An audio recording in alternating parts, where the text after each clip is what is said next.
Hello ನಮಸ್ಕಾರ. ಇವತ್ತೊಂದು ಒಳ್ಳೆಯ ವಾಣಿಗಳನ್ನು ಮಾತಾಡೋಣ. ದಡ್ಡನಂತೆಯೇ ಇರೋಣ ದಡ ಮುಟ್ಟುವ ತನಕ.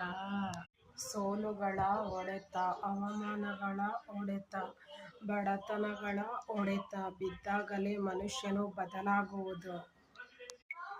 ಬಸವಣ್ಣವರ ವಚನ ಇದು. ಮನೆಯೊಳಗಿನ ಕಿಚ್ಚು ಮನೆಯನ್ನೇ ಸುಡುವುದಲ್ಲದೆ ನೆರೆಮನೆಯ ಸುಡುವುದಿಲ್ಲ. ಹಾಗೆಯೇ ನಮ್ಮ ಮನದಲ್ಲಿನ ಕೋಪ ನಮ್ಮನ್ನೇ ಹಾಳು ಮಾಡುವುದೇ ಹೊರತು ಬೇರೆಯವರನ್ನು ನೆರೆಹೊರೆಯವರನ್ನು ಹಾಳು ಮಾಡುವುದಿಲ್ಲ. ಕಾಲಾಯ ತಸ್ಮೈ ನಮಃ.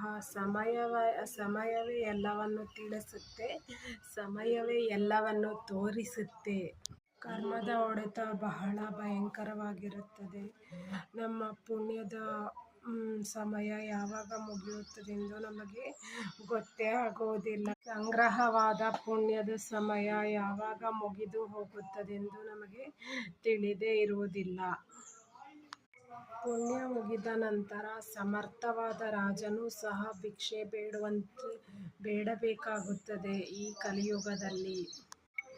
ಆದ್ದರಿಂದ ಯಾರಿಗಾದರೆಂದರೆ ಅವರಿಗೆ ಮೋಸ, ವಂಚನೆ, ಕಪಟ ಮಾಡಿ ಅವರ ಆತ್ಮವನ್ನು ನೋಯಿಸಬೇಡಿ.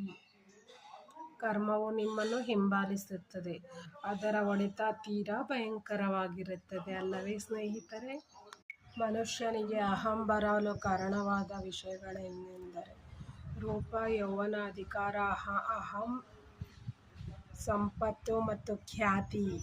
ಇವೆಲ್ಲವೂ ಶಾಶ್ವತವಲ್ಲ ಎಂಬ ಕಟು ಸತ್ಯದ ಅರಿವಿದ್ದವರು ಮಾತ್ರ ವಿನಯವಂತರಾಗಿರುತ್ತಾರೆ ಅಲ್ಲವೇ ಸ್ನೇಹಿತರೆ? ಜಗತ್ತಿನ ಪ್ರತಿಯೊಂದು ಸಂಬಂಧದ ಅಂತಿಮ ನೈಜತೆಯನ್ನು ದೇವರು ನಿನಗೆ ತೋರಿಸುತ್ತಾರೆ. ದೇವರು ಹೇಳುತ್ತಾರೆ, ಇಲ್ಲಿ ನನ್ನ ಹೊರತು ನಿನ್ನವರು ಯಾರೂ ಇಲ್ಲ ಎಂದು. ಲೋಕದ ಡೊಂಕನ್ನು ನೀವೇಕೆ ತಿದ್ದುವಿರಿ? ನಿಮ್ಮ ತನುವಿನ ದುಃಖ, ನಿಮ್ಮ ತನುವಿನ ಕಷ್ಟವನ್ನು ನೀವೇ ಸಂತೈಸಿಕೊಳ್ಳಿ. ನಿಮ್ಮ ಮನದ ಕಷ್ಟವನ್ನು ನೀವೇ ಸಂತೈಸಿಕೊಳ್ಳಿ. ನೆರೆಮನೆಯ ಕಷ್ಟಕ್ಕೆ ಅಳುವವನ ಮೆಚ್ಚನು ನಮ್ಮ ಕೂಡಲ ಸಂಗಮ ದೇವ.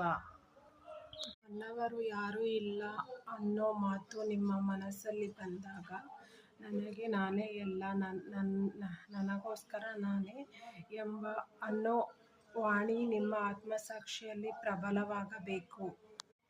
ಪ್ರಬಲವಾಗಬೇಕೇ ಹೊರತು ನನಗ್ಯಾರೂ ಇಲ್ಲವೆಂಬ ಚಿಂತೆ ನಿಮ್ಮ ಮನಸ್ಸನ್ನು ಅತಿಯಾಗಿ ಕಾಡಬಾರದು. ನಮಸ್ತೆ.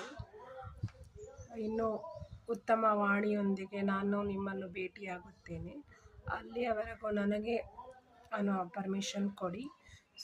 ವ್ಲಾಗ್